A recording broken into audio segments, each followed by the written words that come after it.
Nick, vamos testar o microfone? Oi, eu sou Nick. Bem-vindo ao Alpha. A vida é corrida.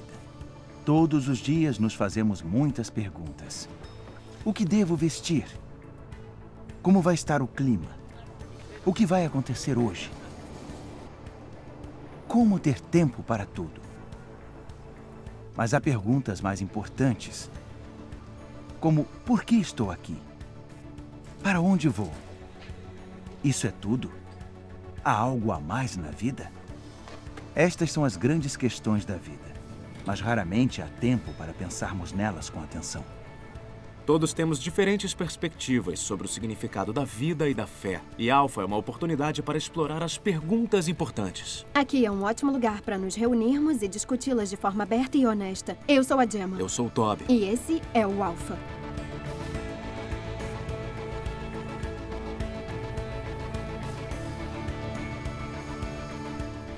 Procuro no Google.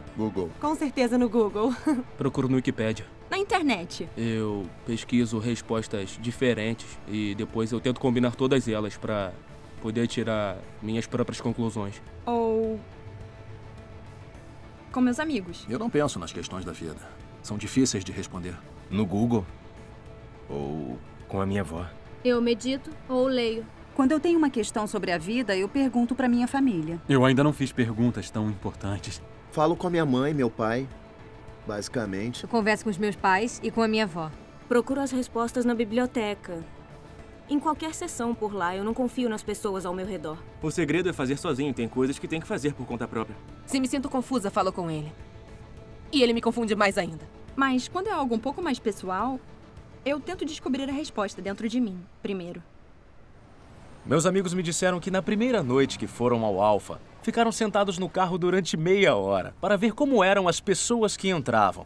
E depois de um tempo, vendo que estavam entrando pessoas normais, eles resolveram dar uma chance. E uma coisa que pode passar pela sua cabeça é: será que vou ser o único lá que não acredita nessas coisas, que não é cristão, que não vai à igreja? Bom, se você é assim, então está no lugar certo. O Alpha foi criado para pessoas que não se consideram cristãs ou que não vão à igreja.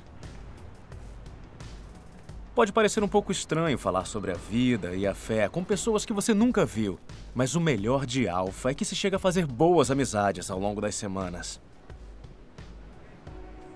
Em boa parte da minha vida estive bem desinteressado no cristianismo e eu acho que nunca teria participado de algo como Alpha. Não fui criado como cristão.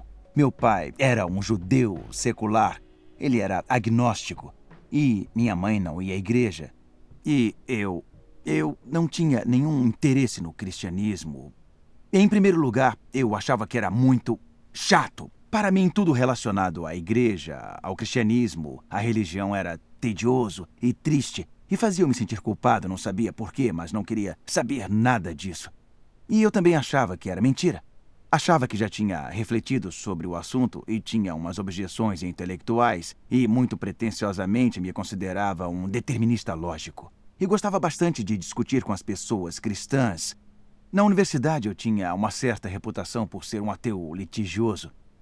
Também achava que era irrelevante para a minha vida. Não entendia que alguém que viveu há 2000 anos, a quilômetros de distância, pudesse ter alguma relevância na minha vida hoje. Parecia-me antiquado e irrelevante. Mas, ao mesmo tempo, olhando para trás, agora eu sei que me faltava algo. Digo isso porque eu acho que eu não vivi o presente. Eu estava sempre buscando o que estava por vir na vida. Então, quando eu ia para a escola, dizia: quando acabar as provas, acho que aí, sim, vou começar a aproveitar a vida. Terminei minhas provas e depois de 3 semanas disse: tem de haver algo mais na vida. E pensei: talvez quando eu saia da escola, então desfrutarei da vida. Quando saí da escola, passaram-se 3 semanas e então disse: tem de haver mais na vida. Achei que a resposta fosse uma namorada. Não sei como, mas eu consegui ter uma namorada e, depois de 3 semanas, disse para mim mesmo: tem de haver mais. E, basicamente, estava faltando alguma coisa. Eu estava querendo mais. O ator Jim Carrey disse uma vez: gostaria que todos pudessem ser ricos, famosos e terem tudo o que sonharam, para que percebessem que essa não é a resposta. Muitas pessoas sonham com um nome reconhecido, com fama e fortuna. Muitos sonham em encontrar a felicidade nas relações, carreira, dinheiro, no que for. Mas você já teve aquela sensação de que, por melhor que isso seja, tem de haver algo a mais na vida? Sim, e geralmente a vida não é como pensamos que deveria ser. E mesmo quando acontece de conseguirmos alcançar nossos sonhos, de alguma forma não é suficiente. Não conseguimos nos satisfazer e parece que falta algo. O comediante e ator Russell Brand disse: drogas e álcool não são o meu problema. A realidade é o meu problema. As drogas e o álcool são a minha solução para preencher esse vazio dentro de mim. Jesus disse: eu sou o pão da vida. Em outras palavras, eu sou aquele que acalma o desejo que está no coração de cada ser humano. Jesus afirmava ser a única pessoa que pode satisfazer essa necessidade espiritual. Freddie Mercury, o vocalista da banda de rock Queen, acumulou uma enorme fortuna e atraiu milhões de fãs, mas admitiu em uma entrevista pouco antes de morrer que estava muito só. Ele disse isso: você pode ter tudo no mundo e ainda assim ser o homem mais solitário. Esse é o tipo de solidão mais amarga. O sucesso me deu a idolatria do mundo e milhões de libras, mas me impediu de ter uma coisa que todos precisamos: um relacionamento amoroso e duradouro. Jesus disse: eu sou o caminho, a verdade e a vida. Realmente há só um relacionamento que é totalmente amoroso e que dura para sempre, e é o relacionamento com Deus. E Jesus disse: eu sou o caminho para este relacionamento.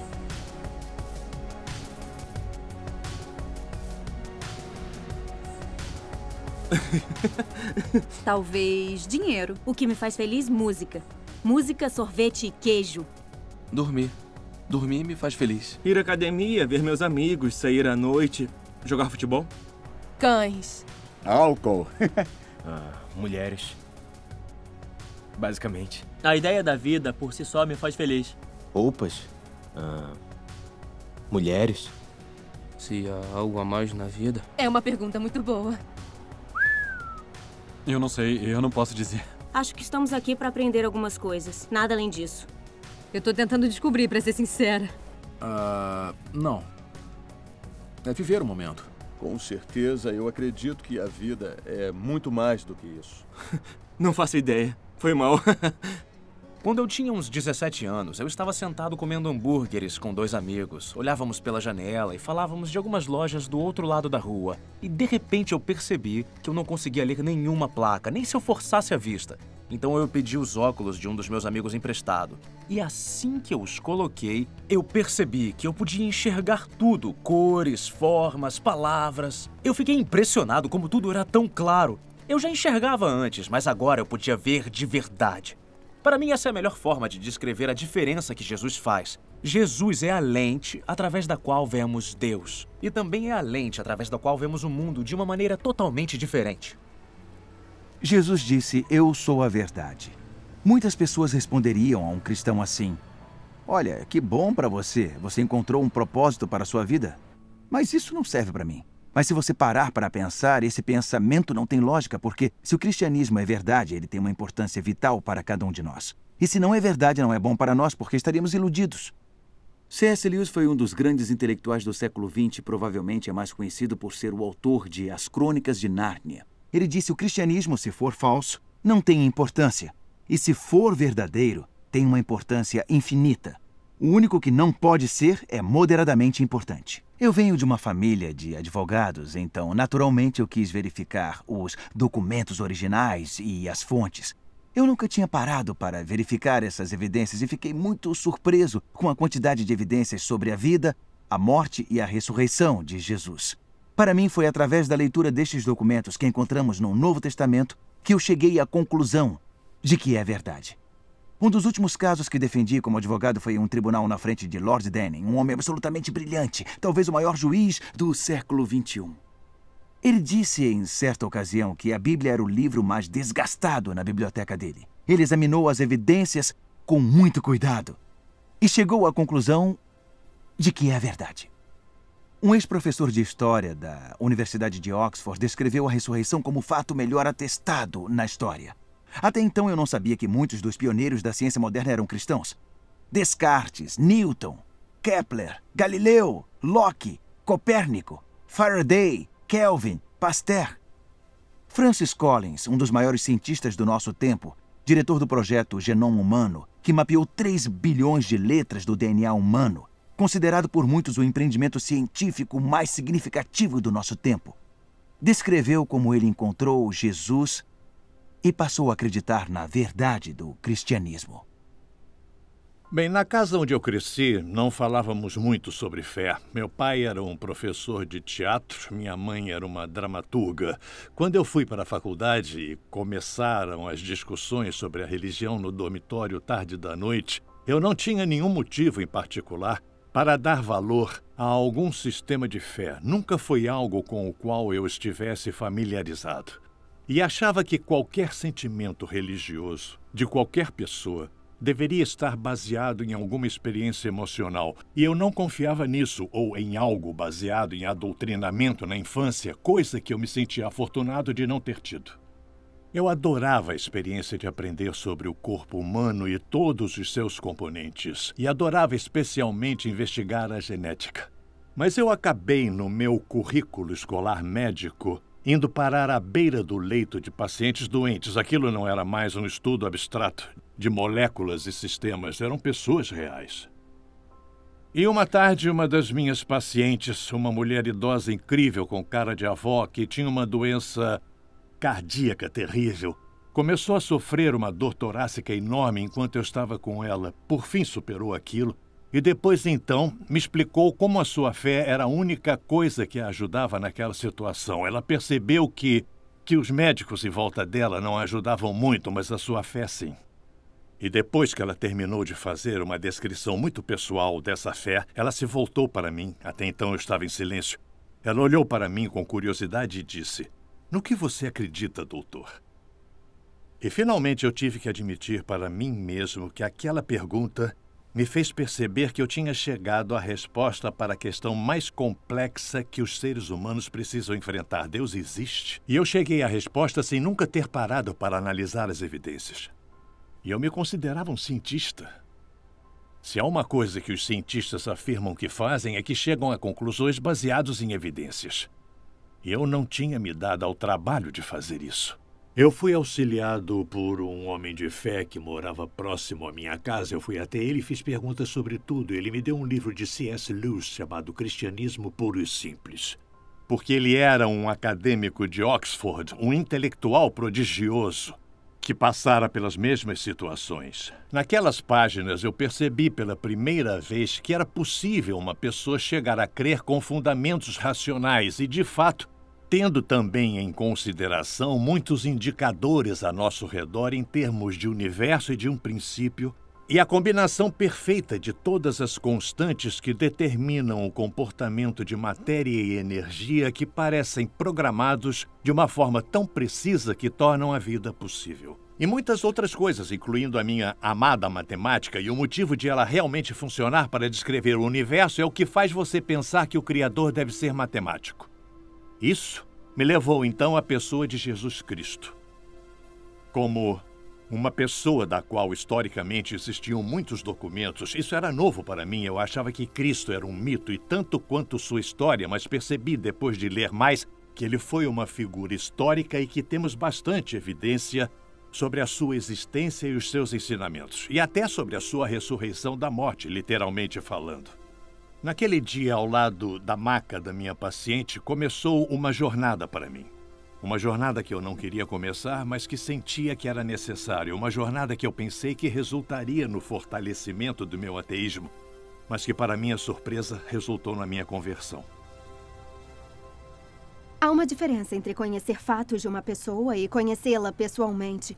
Eu conheço o meu marido Phil há 3 anos, mas vamos imaginar que, antes de conhecê-lo, eu o encontrei em um site chamado O Homem Ideal. Não há dúvidas de que eu teria olhado para ele e pensado: estou impressionada. E se cada página fosse dedicada a cada uma das habilidades dele? A personalidade incrível, o coração sensível, a inteligência extraordinária, as habilidades dele na cozinha. Eu pensaria: nossa, ele parece mesmo ser uma pessoa incrível. Esse seria o conhecimento intelectual, mas agora eu tenho o privilégio de estar casada com ele. E eu sei que ele é uma pessoa incrível. Esse é o conhecimento que vem da experiência de um relacionamento, e isso vem do coração. Quando Jesus disse, "Eu sou a verdade", estava falando de algo além da pura verdade intelectual. A compreensão hebraica de verdade era da verdade como experiência. E há uma grande diferença entre um conhecimento intelectual e um conhecimento pessoal, entre cabeça e coração. Quando uma pessoa diz, eu sei que Jesus é a verdade, não está só falando que está convencida pela evidência. Ela também está falando de experimentar uma relação com Jesus Cristo ressuscitado. Mas Jesus disse, eu sou o caminho, a verdade, e por fim ele disse, eu sou a vida. Eu vim para que tenham vida, e que seja uma vida plena. Jesus veio para enfrentar as coisas em nossas vidas que nos impedem de aproveitar a vida ao máximo, as coisas que estragam a nossa vida. Eu odeio fazer compras, detesto. Acho que sou alérgico às compras. Mas às vezes a minha esposa Pipa me convence a ir às compras. Logo depois do Natal, começaram as promoções e ela me convenceu a ir às compras e nós fomos a uma loja e compramos este suéter novo, muito legal. É da mesma cor que meus outros suéteres. E nós saímos da loja e fomos comprar um presente para ela. Fomos a uma loja medonha que estava muito cheia. Era inacreditável. E até a Pipa não quis ficar e disse, ok, vamos embora. Então, fomos andando para a saída e assim que saímos, o alarme de segurança disparou. Os seguranças se aproximaram muito rápido e nos impediram de sair. E a multidão que estava tentando sair foi impedida e a multidão que estava tentando entrar também foi impedida. E nós estávamos no meio disso tudo. 6 pessoas que estavam passando pela porta bem no momento quando o alarme tocou foram separadas do resto. Porque os seguranças queriam ver qual de nós 6 tinha disparado o alarme. Então a primeira pessoa passou pela porta e tudo bem, ela não tinha disparado o alarme. Depois foi a vez da próxima, que também não tinha disparado. E depois a terceira e a quarta. E nenhuma delas disparou o alarme. Então só sobrou a Pipa e eu ali de pé. E eu pensei, oh meu Deus, me casei com uma ladra. A Pipa que deve ter disparado o alarme. Então ela passou pela porta e o alarme não tocou. Então eu pensei, ah, meu Deus, eu estou com certeza com alguma coisa. Alguém colocou uma roupa nas minhas coisas. Eu vou ser preso, vou direto para a prisão. E toda a multidão estava assistindo, dos dois lados. Estavam assistindo o criminoso que tinha sido pego saindo da loja. Então eu passei e quando eu passei o alarme tocou. Eles me levaram para o lado, abriram a mochila nas minhas costas e encontraram lá este suéter da outra loja com a etiqueta de segurança. Eu me senti muito culpado. Mas era uma falsa culpa. Às vezes eu também tenho sentimentos verdadeiros de culpa, mas porque faço coisas que não são certas, não são boas. Mas eu tenho uma notícia maravilhosa para você. Deus ama você e Ele me ama. Deus veio na pessoa de seu Filho Jesus Cristo para morrer por você e por mim. E na cruz Ele levou toda a sua culpa, toda a minha culpa, tudo que você já fez de errado, tudo que eu já fiz de errado, disse de errado ou pensei de errado. E Ele morreu em nosso lugar para que nós pudéssemos ser perdoados. E o perdão, como C.S. Lewis disse, é como uma gravação da nossa vida que foi apagada na sua totalidade. E quando recebemos tal perdão, encontramos a vida, e a vida em toda a sua plenitude. E é isso que Jesus quer para você e para mim. A vida em toda a sua plenitude, uma vida plena ao máximo. Sabe, eu acho que por muitos anos eu sempre me esforcei para ser forte dentro de mim. E era como se eu só precisasse de mim mesmo e dos meus amigos, e parecia invencível, mas na verdade nenhum de nós é. E eu não quero realizar essa coisa chamada vida, eu não quero realizar sozinho. E agora eu sinto que este desejo por esta luz interior é mais forte do que o meu medo, do que os outros vão pensar. E muitos já me perguntaram, mas isso não faz a fé se tornar uma muleta? Olha, talvez sim, mas sabe o que uma muleta faz? A muleta ajuda você a ficar de pé e isso torna você mais forte. E nesse caso, com certeza, eu preciso de um pouco disso. Mas principalmente porque é muito mais do que isso. Essa fé interior também é como uma espinha dorsal que me ajuda a ficar de pé e me ajuda a ser forte quando eu estou realmente contra a corrente, enfrentando dificuldades, seja numa montanha ou preso em alguma selva, ou apenas lidando com as tempestades da vida. Olha, com certeza eu preciso disso. Mas no coração, a minha fé cristã diz que eu sou conhecido por Cristo, que pagou o preço. Eu sou abençoado. A fé diz que somos amados independente da nossa confusão, independente de quantas vezes nós caiamos, e que Jesus, de alguma forma, me levanta. E, com certeza, Eu quero isso. Por que não iria querer? Eu achava que o cristianismo era chato, falso e irrelevante. Mas quando li sobre Jesus, percebi que não era nada disso. Jesus disse que ele é o caminho para Deus, é o único que traz significado e propósito para a sua vida. Ele disse que é a verdade, disse que é a vida, que a verdadeira plenitude encontra-se em um relacionamento com Deus por meio dele. Alfa é um lugar onde você pode ser você mesmo, pode dizer o que pensa e pode desafiar tudo. Nenhuma pergunta é muito complexa ou muito simples. E o seu ponto de vista é tão importante quanto o de qualquer um. E durante as próximas semanas vamos partir em uma jornada juntos, em uma aventura, para explorarmos as questões da vida, da fé e do sentido.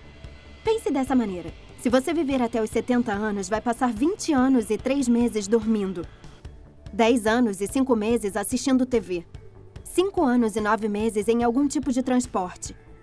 7 anos e 6 meses comendo e bebendo. Você tem cerca de 570 mil horas de vida. Então, por que não gastar menos de 24 horas se perguntando sobre as maiores questões da vida? Bem-vindos ao Alfa.